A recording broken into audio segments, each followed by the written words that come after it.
Welcome to Here Comes the Boom, a Kentucky recruiting podcast brought to you by KSR and KSR Plus.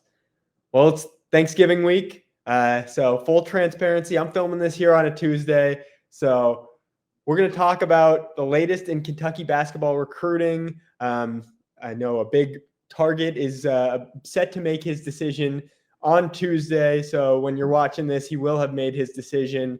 We'll get into that soon. Before we do, be sure to go and subscribe to KSR Plus. Be sure to subscribe to the KSR YouTube channel. We're going to have tons of great content coming your way on the football side, on the basketball side, and on recruiting sides of them both. So be sure to check that out, and let's get into it. Let's chat a second about our good friend, Andy Ludicky and My Perfect Franchise. Are you a displaced corporate executive or wanting to put your career in your own hands? Or are you an experienced entrepreneur wanting to diversify? Well, Andy Ludicky and MyPerfectFranchise.net can help. Andy is a huge college sports fan and franchise veteran, having owned multiple franchises and businesses.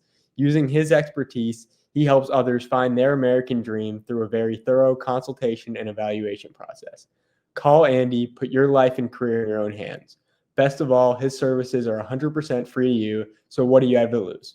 Find your perfect franchise at myperfectfranchise.net. Let's start by talking about Chris Sinak. By the time you're watching this, he will have already made his college decision. I'm not expecting Kentucky to be the choice right now. If I had to put in a pick, I'd say Houston, but we'll have to see what happens. You all know more than I do at this point. So I don't see this as a huge loss for Kentucky because, as we've talked about, Caleb Wilson is the guy that they're targeting at the 4 position. Chris Sinak was a guy they hosted for an official visit, but they gained more traction with Caleb Wilson, so he seemed to be the priority down the stretch, and he continues to be the number 1 priority for Kentucky.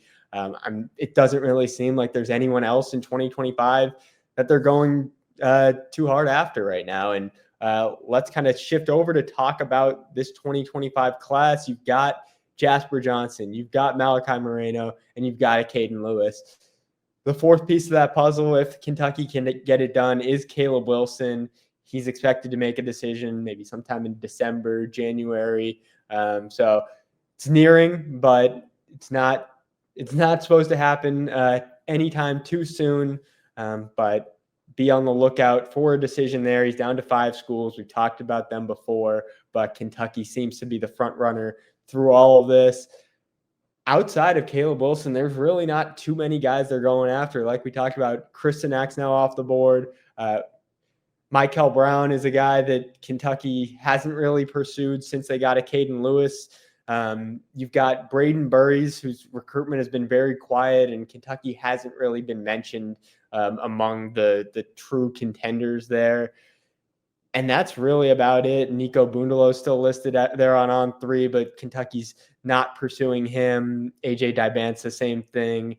Nate Ament is an interesting one. Kentucky's still involved there, but I'm not sure how involved they'll be if Caleb Wilson makes his decision. I continue to hear a lot of Duke with Nate Ament, but he'll be one of the last guys to commit. So, yeah, that's really about it. There's not a whole lot of guys to talk about because Kentucky's pretty close to finishing off their 2025 class.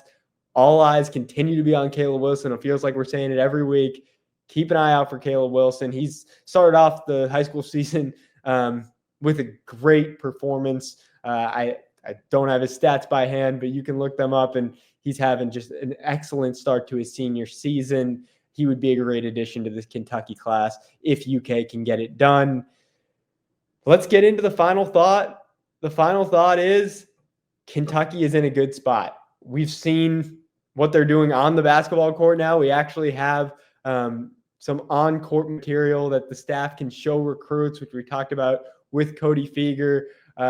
It's an exciting brand of basketball, and I think it's going to get even more exciting when you bring in some 5-star talent like they're bringing in next season. It's very intriguing to a lot of recruits to play in this system, and so I think that it's going to bode well not only in this 2025 class, but in a very deep 2026 class and moving forward. So I like what I'm seeing from Kentucky on the recruiting trail, and we'll keep an eye out to see who else can come into the fold. Thank you for joining us today. Be sure to go and subscribe to KSR Plus. Be sure to subscribe to the KSR YouTube channel. We'll see you again next time.